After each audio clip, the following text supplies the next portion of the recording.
Juan Felipe Herrera, thank you so much for joining me here on Walking Inside Poems. Oh, well, thanks for inviting me. I'm really uh, waiting for this thing, and it's a pleasure. Thank you. Well, thank you. I appreciate your persistence. We've had some technical difficulties, but we finally made it happen, and I really appreciate it. I know we're going to talk about Gerald Stern and a particular poem you chose, which was Another Insane Devotion. But before we do that, Okay. let's talk about you a little bit. Normally I ask my guests to give a little biography, kind of potted biography, but as a former United States Poet Laureate, you probably don't need much of an introduction. I'm curious if you're on a plane or you run into someone and they don't have a clue who you are, and they say, "So what do you do?" What do you usually tell them? I think we start talking. I tell them I'm a poet and I'm a writer. Sometimes I have the book in my hand, and I'll show it to them, and they just look at the title, Yeah, and or sometimes I'm writing nonstop. One of my previous uh, uh, not habits, but it was one of my favorite things to do was when I first got into the plane. I had a brand new notebook and I was going to write nonstop till I got to the destination. So they would see me. Sometimes people would see me just writing, flamingly on a notebook nonstop. And that was yeah, I'm writing something. yeah. So it's a lot of fun because then I meet people that they do other amazing things. So it's great. Yeah. Well, sir, it is an honor to have you here on the podcast. I appreciate it. How are you? How are you faring in this crazy new world we live in? I'm fairing, but I need fare. I mean, Juan Felipe, we thought it was bad 10, 20 years ago. What is going Oh on? yeah, What's going on? it's all upside down. Yeah, uh, I noticed that. I'm noticing that our values or the values for humanity have been eroded. What happened to our values? Uh, Given the speakers or the political sphere, Yeah, there's very little compassion, very little kindness, and it doesn't get expressed. And it's not put into action. It's just let's just ship the migrants away, and let's just do this and forget this and cut that, and who cares? And China, no matter what it is, there is no heart involved, and the values. We need the values. We need values of humanity and compassion and kindness, and it goes on. Unity, harmony, and most of all, humanity. So, so that's what gets yeah, to me. We're losing that very quickly. But in terms of uh, the upside downness of what's going on right now, everything's upside down. It's like the boat. What was it? Remember you may remember the comic books or the comic magazines of the 50s and early 60s, especially the 50s. We had one, what was it called? It was called Everything Was Upside Down. Do you remember that? It was I an don't. upside down story. It was a bizarro, the Okay, bizarro, okay, the bizarro world, yeah, and everything was done upside down and the opposite in that comic book. It was like a Superman comic book, but it was different. It was yeah. it was the opposite. So Well, that's where we're at. it's A it, lot of it, violence. it's really hard to understand. Does it make you think any differently with respect to the role of poetry? Is the role Yes, it of, does. and in what way? How would you describe that then? Well, like I said, we need to really generate our values for humanity. And one of the most beautiful ways and powerful ways is through our expression, our inner voice, and our writing, and our presentations and speaking, and of course the poems that get out, Mhm. of course, on their own. So that's the task now. Yeah, It's good to write about our ideas. It's good to write about nature, which is when needs us as well. yeah, But it's also going to be very important to to bring our values out in our poetry. And I don't mean candy poetry. I just mean For example, the migrant experience right now, I take it on quite a bit because there is no concern for migrants. It's just, let's put them in a bus, let's put them in a plane, let's grab them out of school, let's take them out of the university and throw them into the car and shackle them. That's not going to happen. I mean, that's not who we really are. Right. And so as a poet, then I've been writing a lot about that. I wrote a poem called Border Bus some time ago. And it's about two women talking to each other who are migrants. They have been arrested or they have been thrown into this bus of migrants. And they're trying to get into, the bus is trying to get into, the idea is to get those peoples in some kind of holding tank here in the Inland Empire in California. And so I had that story, I brought it up in that poem. And I wanted to have two women be the voices in that poem. And they start talking to each other. And what are we doing here? And where are we going? But we were already arrested. So what's going to happen? And it's like a short play, and yet it's also a poem. And so I bring these concerns out and on with my writing and with my presentations. I think that's a good step to reflect on for us writers and poets and performers, is to bring out our inner self and not promote, but to express what is humanity and what are we going to do for humanity and what are our values. Let's paint them into these poems. So when people listen to us, they're going to start reflecting on that as well in their own way, as opposed to writing a poem about a can. And cans are cool, they have a lot of colors, and there's a lot we can write just with one can. We could say quite a bit as writers and thinkers, and we're always creating new things. But most important is ending suffering and ending violence. And for all, not just for one group, but for all groups, and for the earth and its animals as well. So that's the change for me, and I'm focusing more on it every day. Even though I get caught up with taxes, I'm all knotted up right now with the tax form still. But that's the change. That's the big change for us. Is Border Bus in this volume here, or is it newer than this? It's newer than that. Yeah, that's what I thought. Yeah. It's going to be probably in, let me see. It's going to be either in one of the two books. Let me, assemblage, the assemblage book. I forgot the title. Notes on the assemblage, something like that. Okay. Assemblage. It's going to be the orange cover published by City Lights, or it's going to be the black and blue cover published by City Lights, which is Every Day We Get More Illegal. It's one of those two books. Every Day We Get More Illegal. Wow. That's strong. Yeah. Yeah. It just came out. Be illegal. One of the things, before we get into the Stern poem, one of the things I want to ask you about is I'm afraid to bring it up, but I'm worried about the office of Poet Laureate right now. Because Ada's tenure is up. It is.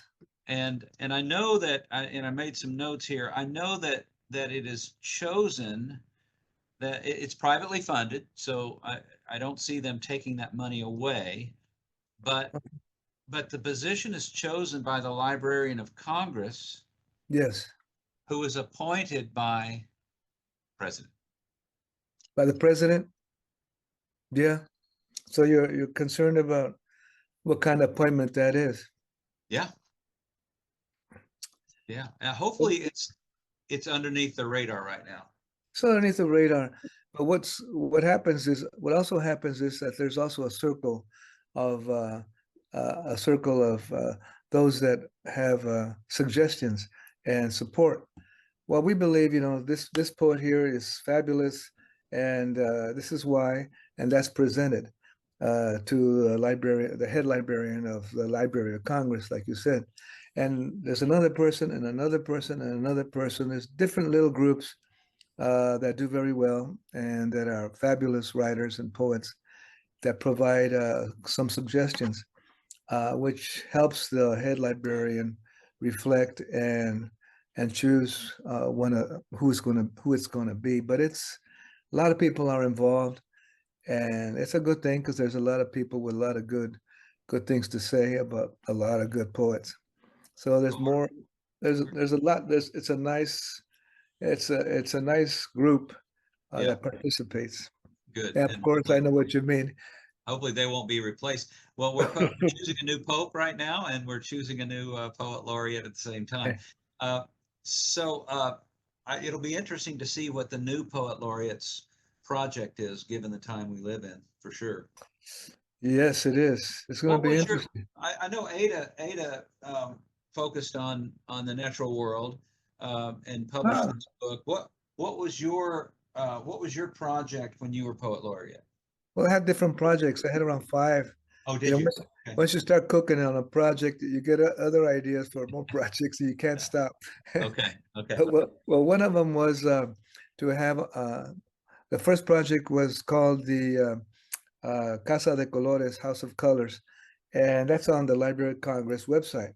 And the idea was, and every month, it was a call for everyone to write something and submit it. I wanted as many people as possible to be creative as they are, and then submit whatever they want to submit. A short poem, a bilingual poem, a poem in another language, given the theme. So I provided a theme every month for the Casa, the House of Colors, which is everybody. And for example, the first theme was community. So you write a poem on community, however you see it, or what it is, or what's happening in your community, however you want to write that. Talk about that theme, community, and ship it in write it in whatever manner. There's no restrictions. As long as you're not blaspheming the world, you should be all right. And then it comes in, and then at the Library of Congress, we would get together and look at the poems and then not choose just one, but we put them into that website. And it would change, that theme would change: community, democracy, unity, and on. Beautiful. So I wanted to do that so there's not just the monumental poets, it's everybody. Yes. In whatever way, in whatever manner, and whatever writing. I wanted to open those doors for that House of Colors. It's still there, and you'll see the poems. I also wanted children to create their own children's book. And so then I said, send us some ideas, children, second graders, work with your teacher in the library. And what shall we write? What is going to be what's going to be the story for this children's book that you're going to write? Then they began to send all kinds of crazy ideas and good ideas and interesting ideas I wouldn't come up with, trapdoors on the floor, those kind of things. And everything was kind of ghosted out and you could see everything in black and white. That was an interesting idea. And so that was another thing, is to let people know that they are the creators. It's not just going to be me or Mary Bananas or Johnny Bananas. It's going to be them. Second graders, come on, second graders, you can do it. And sure enough, by the end of that season, we had a whole book written by the second graders. It was funny, and it was great. And there was a little dog involved called Tortilla. Cool. So that was another one of my projects. And another project was, as I traveled around the United States, we meet everyone, a lot of great peoples, interesting peoples, and a lot of youth. So I would go, I went to Albuquerque, New Mexico, and I saw kind of a spoken word presentation. There was a girl, I think she was around 11 or 12 years old, and she was really blasting out the poems. I noticed how energized she was and how much she believed in what she was saying. And I kept her in mind. And then later in San Diego, I met another family, and their granddaughter was with them. We were having a little lunch in Old Town San Diego. I used to live in San Diego, and I said, "Oh, well, I'm glad to meet you. And what kind of things do you do?" She goes, "Oh, no, I write poetry." I said, "You do? Oh, well, what have you been writing about?" She says, "Well, I wrote a poem for my grandfather. He passed away." Oh, I said, I feel it, and so what's in that poem? I'm glad you wrote about your grandfather, and now that he's passed away, it's also very important. She goes, "Oh, well, I wanted," uh, she says, I wanted because he was very kind, and so she stressed kindness as she explained it to me, and it was about a grandfather, and it was a poem, and I kept her in mind. And I congratulated her, and I was really moved by her. Very, very sharp, very smart, and a poet. And she was around maybe 12 years old. And I met her grandparents as well, with great people.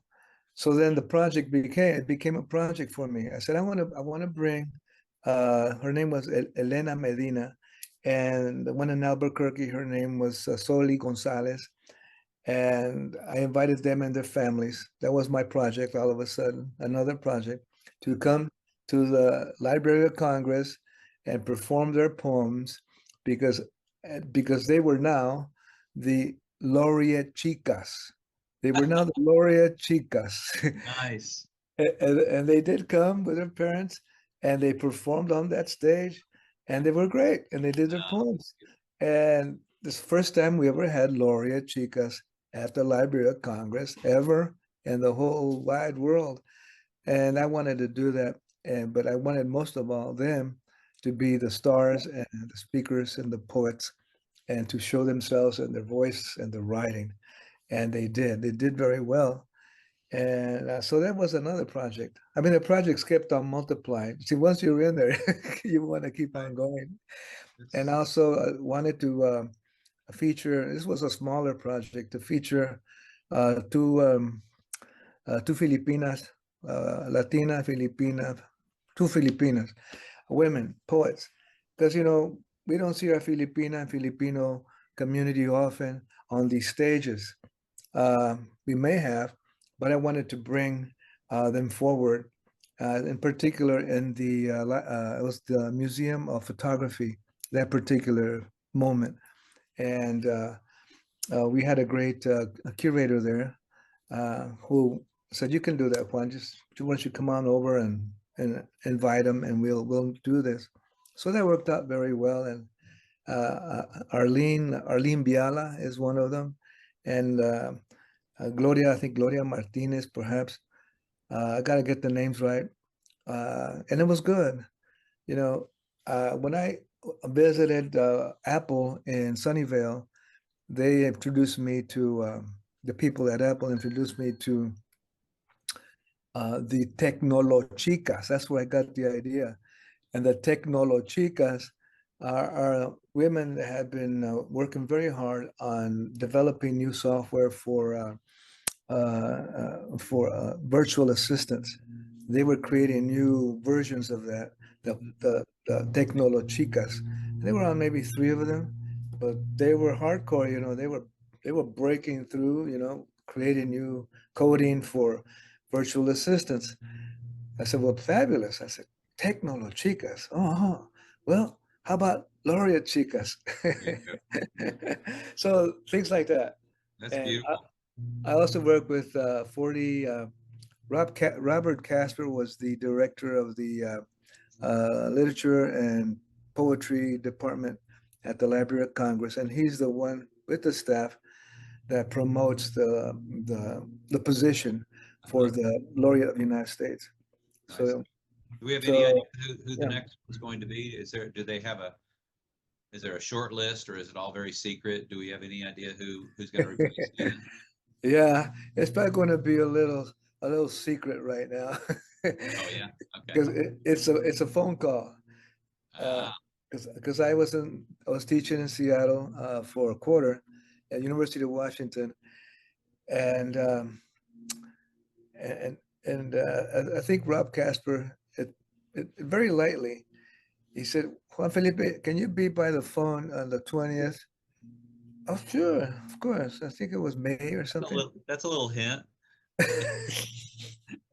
But he didn't say anything else. It was a total mystery. But I said, why am I going to be up by the phone on the 20th? Well, I don't know. Maybe he's going to call me and something's going to happen and we'll talk about poetry.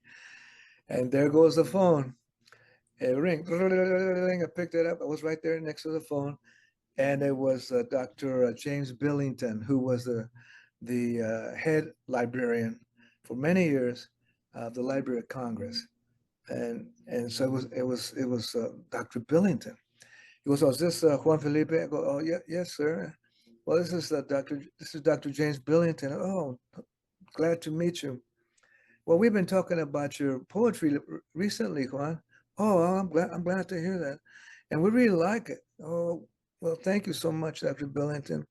As a matter of fact, would you be interested in being the Poet Laureate of the United States?" I said, "Yes, Dr. Billington." I said, "Thank you, Dr. Billington. Well, we're going to get back to you, okay? We're going to talk a little bit about it. And thank you for saying yes. And we're looking forward to meeting you here at the Library of Congress. So thank you, Juan. We'll get back. Okay." So that was a short description of that conversation. Yeah. Very good man, Dr. James Billington. And he was very kind. Beautiful. And then I kind of put the phone kind of nervously back on the casing, and I said, "Well, I'll be. Geez, I remember writing poems in third grade, and then now that I said third grade, the moment came when you're called on to present yourself, because you're the new Poet Laureate of the Sure. United States. And here's the audience, and here's the big stage, and you're behind the stage on a wall. There's no doors, and there's someone next to you. And she says, "Just hold on, Juan, just hold on. When the doors open, you walk in, okay? Walk in slowly, go all the way to the mic, and take your poems there and start." I go, "Okay." So that's how it began. So I was going to say something about the Seattle situation, but it kind of went right by me. Okay. So that's how it was. That's how I began. That's beautiful. Juan Felipe, I know you know that that Matthew Lipman connected us, and Yeah. I asked Matthew, who's someone I'd like to have someone on my podcast talking about Gerald Stern. Who would be a good person? And he said, "I got just the guy for you." Tell me about Gerald Stern. Oh, Gerald Stern, what a great professor and great human being and fabulous writer and thinker. I think he had read every book there is. Uh, and I'm pretty sure. Uh, it was great. Class was incredible. Matt Lipman and I were in class in the same workshop with Gerald Stern, and we were in the same one with Marvin Bell as well, and probably with Jory Graham. Graham. We had three big classes. It was fun. It was great. Uh, But he was he a character? Did he walk into class with a lot of flair and challenge people a lot? he had a kind of like a Zen side to him. So Okay. he walked. Here we were, the fresh first ever. Exactly, that's him. That's him. And we, walked in, and Matt walked in, and Deborah Brass walked in, and Stacy Bush walked in, and I forgot his first name, Glomsky. He walked in, and we all sat down, and there were more people. And in a little crescent, we already used to being sitting down in a crescent shape, but there was no one there beside us. And then Gerald Stern walks in, sits down in the middle, facing us.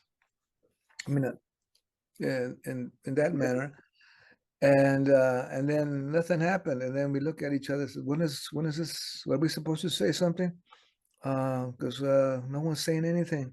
Well, maybe just slow down. And so he just kept quiet, and he wanted us to start it. And whatever way we could figure it out, we could figure out. And then we started looking at each other again. And then one of us just said, okay, uh, uh, uh, Mr. We're here now. I don't know how we I don't know how we broke Yeah. the moment, but that's how it happened. He just Yeah. walked in, very quiet, very easy, sat down, no big introduction, nice and mellow, feeling the feelings, and very, I'm sure, knowing exactly what we were up to and who we were right there. I'm sure right there he could figure out who was here, and but what kind of poets we were. He probably figured it out in the first 5 minutes. And he Oh, would also make jokes sometimes.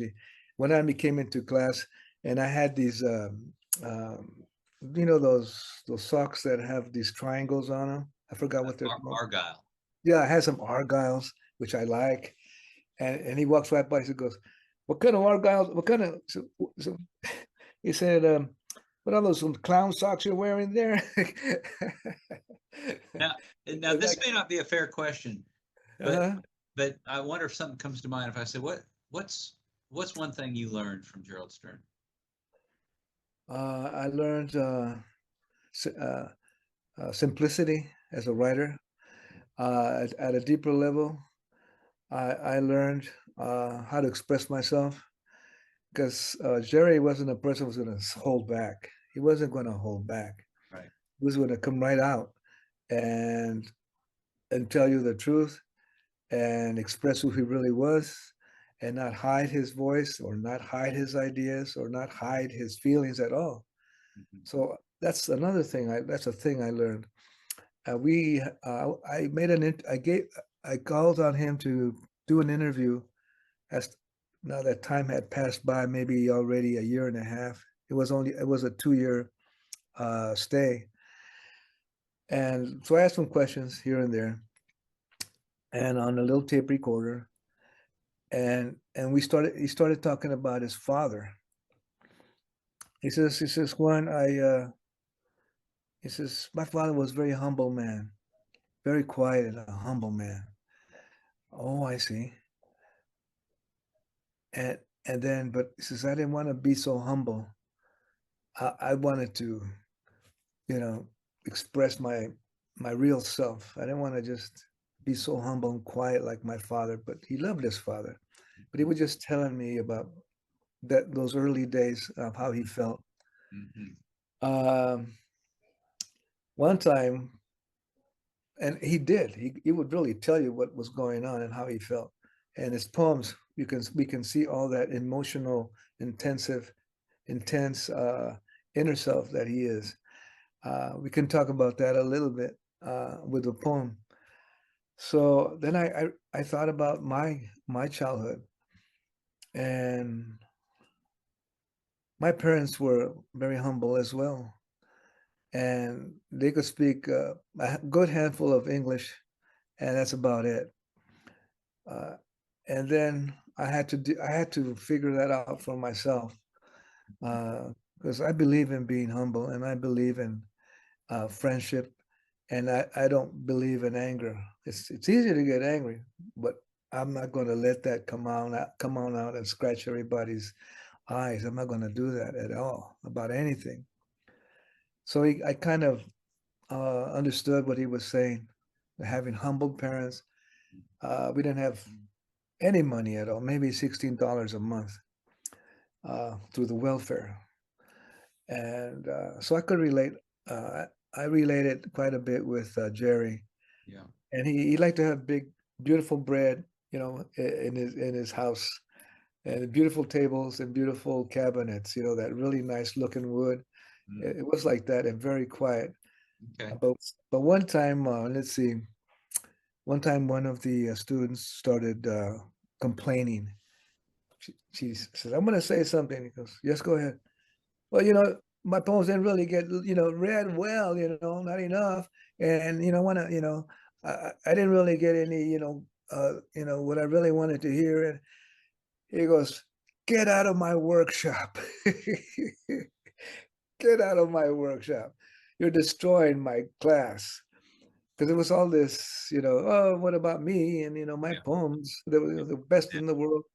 And he didn't like that kind of noise. For him, it was noise. And Uh-huh. I'm sure they talked it out, but at that very moment, it wasn't the best thing to say for that student. Yeah. And then he expressed himself. And another occasion that me and Matt laugh about, we get tickled about it. We have a worksheet, as you know. Everybody submits poems every week, and then they go into kind of it's a collection of all those poems, around 12 poems maybe, one by each person, and it's stapled, and you get your little 12 poems with the staple, and you go back to the library, or you go to your house or your apartment or outside on the lawn, and you read them, and you take notes, and you really think this is fabulous, or this didn't work out, the last line is terrible, and the first line is fabulous, or the stanzas are crooked, or whatever you have to say, you want to say about that collection or that poem in that collection. So my poems and poems, the poems of the students come up at certain times. They're not always the same person on the first sheet. So then it was, I know, apparently my poem was on the top this time around. The first one to be, pulled apart. and and the person that was going to talk about it is a really cool person. Uh, and he got stuck on it. He was, well, I think that well, and then that's, you don't want to do that with Jerry. Yep. Yeah. He said, let me say, read the poem head on. Get the poem head on. Okay. And then we all understood. It was funny, but it was true. Yeah. So, So but do you mind if we look at this poem together, Another Insane Devotion? sure. Do you have it with you by any chance? It's okay if you don't. Oh yeah, I got it in this book. Oh yeah, I didn't Have realize you it was seen this book? This is I the didn't book. realize it was in this one too. It's in this Yeah, one too, huh? yeah. Yeah. Leaving another kingdom. I have it in this one. But okay, I will read the poem. Now I'll read the poem and then let's talk a little bit about it. Is that Okay, fair enough? definitely. For Okay. sure. All right. Enjoy. Yes, don't get stuck, okay? I'll try. Don't kick me out of the workshop if I. Okay, not gonna do that. Okay, Another Insane Devotion, Gerald Stern. This was gruesome, fighting over a ham sandwich with one of the tiny cats of Rome. He leaped on my arm and half hung on to the food and half hung on to my shirt and coat. I tore it apart and let him have his portion. I think I lifted him down, sandwich and all, on the sidewalk and sat with my own sandwich beside him. Maybe I petted his bony head and felt him shiver. I have told this story over and over. Some things root in the mind. His boldness, of course, was frightening and unexpected. His stubbornness, though hunger drove him mad. It was the breaking of boundaries, the sudden invasion, but not only that, it was the sharing of food and the sharing of space. He didn't run into an alley or into a cellar. He sat beside me eating, and I didn't run into a trattoria, say, shaking with food on my lips and blood on my cheek, sobbing. But not only that, I had gone there to eat and wait for someone. I had maybe an hour before she would come, and I was full of hope and excitement. I have resisted for years interpreting this, but now I think I was given a clue, or I was giving myself a clue, across the street from the glass sandwich shop. That was my last night with her. The next day I would leave on the train for Paris, and she would meet her husband. 35 years ago, I ate my sandwich and moaned in her arms. We were dying together. We never met again. Although she was pregnant when I left her, I have a daughter or son somewhere, darling grandchildren in Norwich, Connecticut, or Canton, Ohio. Every 5 years, I think about her again and plan on looking her up. The last time I was sitting in New Brunswick, New Jersey, and heard that her husband was teaching at Princeton, if she was still married or still alive, and tried calling. I went that far. We lived in Florence and Rome. We rode in the Bay of Naples and floated naked on the boards. I started to think of her again today.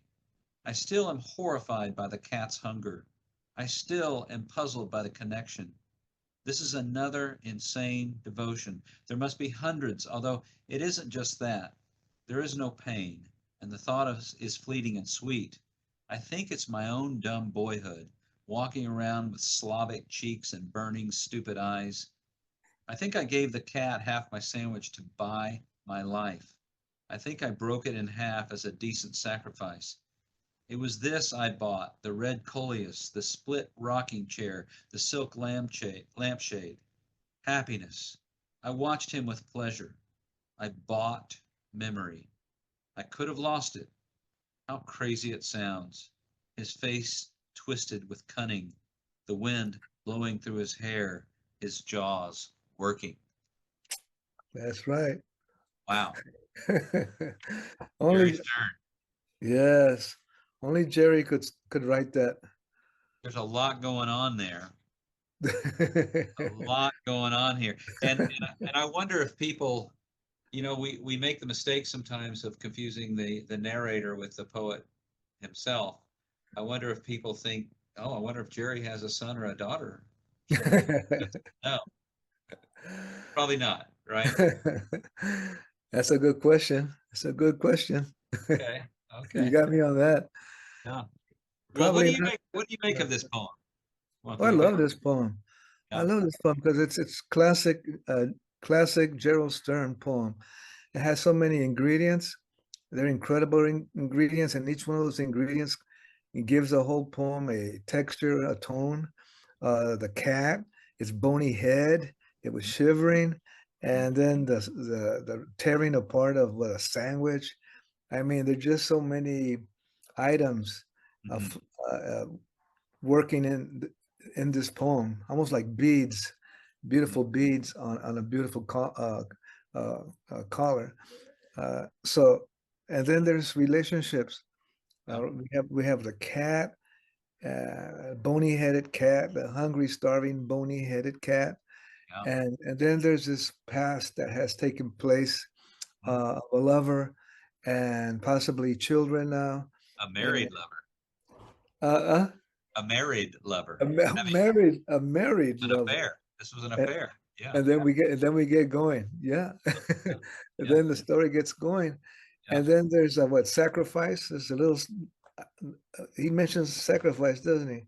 Didn't he say sacrifice somewhere down the road here? Well, There's blood on his cheek and there's I'm food just on his cheek. I'm Uh-huh. wondering he says, yeah, blood on my food on my lips, blood on my cheek, sobbing. But he says he's resisted interpreting this. He's got these kind of two stories going, the cat and then the affair. And he says, but now I think I was given a clue. That's true. Or I was giving myself a clue. This was my last night with her. And then later he says, I think I gave the cat half my sandwich to buy my life. That's a good one. Wow. So Uh-huh. I wonder, is he implying somehow that these two stories that seem disparate are connected, and that somehow sort of his kindness to the cat was some sort of how does that buy his life? I wonder. By feeding the cat, you mean? Yeah. I mean, we're just having a cat, An act of kindness of some sort. an act of kindness, yeah. Yeah. And he was buying his life. Yeah. That's good. Okay, so that's the puzzle. That's the Uh-huh. big puzzle. Buying our lives. And then didn't he say he died? They both were dying. The affair. Yes. Yes, And we were dying together, and I took that not any kind of literal way. I ate my sandwich and moaned in her arms. We were dying together. We never met again. But I don't this think they were literally dying. Obviously, I think they were. This was uh, their last moment together. They were Yeah, dying to each other in a sense that we will never see each other again. And there was this probably melancholy and wonderful time together, but at the same time sad because this is our last time together. Almost like you were dying together. What do you think? you got me on that one. I think. See, what was the first thing you said? Because all of a sudden, I think they both kind of mirror. This is this is the this is a bill I have to pay apparently. Okay, it's okay. Yeah, well, he's having the affair. He's in the room with her. He would leave on the Paris the next day, and he says, "I ate my sandwich and moaned in her arms. We were dying together. We never met again, although she was pregnant when I left her." Um, I'm not that troubled by it myself. I think just a beautiful way of saying that our last moments together, almost Yeah. like almost like we knew we'd never see each other again. This was it. So in a sense, we were dying together. Yeah, so there's an interesting interesting similarity or connection, as odd as it is, with the cat and with the affair. They're so similar in some ways. There's food, there's relationship, Yeah, there's dying and buying your life. Is that what he said? Buying my yeah, I bought. Yeah, yeah. yeah. So he was dying over here, and over here he was buying his life back. Uh-huh.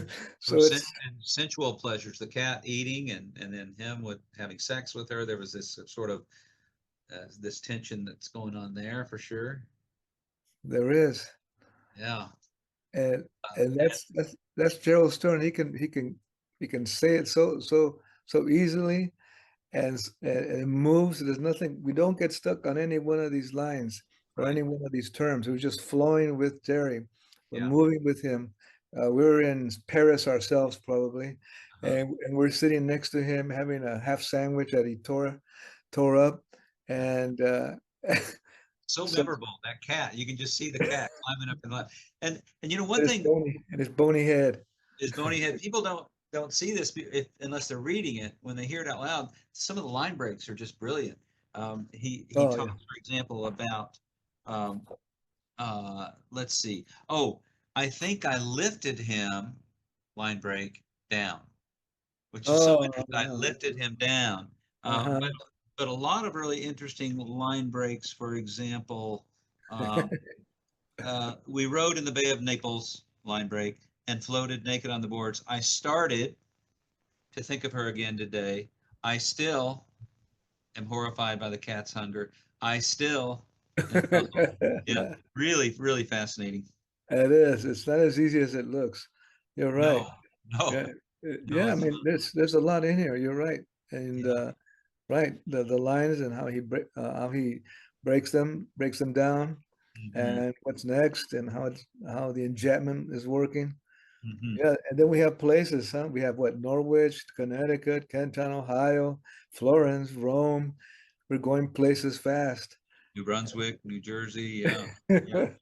And this ending is really something. He just period happiness. Just the word happiness. I Uh-huh. watched him with pleasure.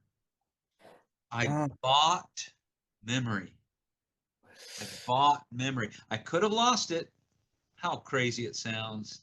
His face twisted with cunning, the wind blowing through his hair, his jaws working. I love that, we don't wrap it up nice and neat and the moral of the story is we just end with that cat's jaws working. yeah. Yeah, yeah. The Um, cat was hungry. yeah. The cat was Anything else you want to say about this poem before I let you go today, Juan Felipe, uh, uh, or about Stern? what about Stern? It's the flow of the poem, and its simplicity of the language, and yet uh, it's pretty complex. So, sometimes we get into kind of a very kind of a post super post postmodern style, where, you know, it's almost impossible to express or to find out what the poem is about. Because I enjoyed doing that when I was in Jory Graham's workshop, and because everybody was doing things that were very different on the page and the language itself. I said, okay, I'll do that too. I enjoyed it, but with Stern, it sounds like it's a real human being here, and then the poem is that relationship. You know, you and I, this is the poem becomes a relationship we're creating, like with the cat and with the affair.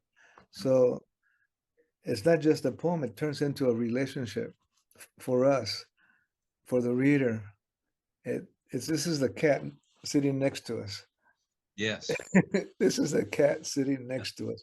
Yeah. But there's a lot, you're right. There's memory, and there's dying, and there's dying twice, and there's blood, and then there's la trattoria. I mean, might as well throw some food in there. Right. And which Jerry does very well. He had another poem where he had a lot of food, almost like a plate of food, a line with a lot of ingredients of food in it. And I said, I hadn't seen this. I really like it. So then I moved on later, and I added a lot of little goodies to eat in the poem as well. And it's a lot of fun to do, and it also brings out many things if you can weave it into your poem. This was gruesome. This was gruesome. What a way to kick it off. Yeah. This Well, was gruesome. it is kind of gruesome. The cat, you know, the hunger of that cat willing to jump in his lap, and then the affair with the husband, and it's ending, and there's a child somewhere. Yeah, there's a lot of gruesome. There's joy in here too. There's also a lot in this volume, by the way, and I'm going to put links in the show notes to this so people Okay. can find you. But we really look forward to your future work and the good work you're doing. And I just want to thank you so much for taking the time to do this, and especially for being so persistent with all of our technological problems. So, Juan Felipe, thank you so much for doing this. Thank you, John. I appreciate it. And thanks for bringing up Jerry. And thank you for jumping into this poem and pulling us out and walking through the different moments. It's like 5 books in one, isn't it? It's a life story. It's a sitting outside story. It's a food story. It's love and memory and boundaries. He mentions boundaries here and space. On and on. They were, you know, the cat was kind of taking over the space here. Yeah, And it's all in there. It's all in there. it's all in there. Juan Felipe, thank you again. I wish you all the best, and Thank you. look forward to your future work. Thank you, sir. Thank you, John. All right, Thanks take care. so much. I will Bye-bye. do. Bye.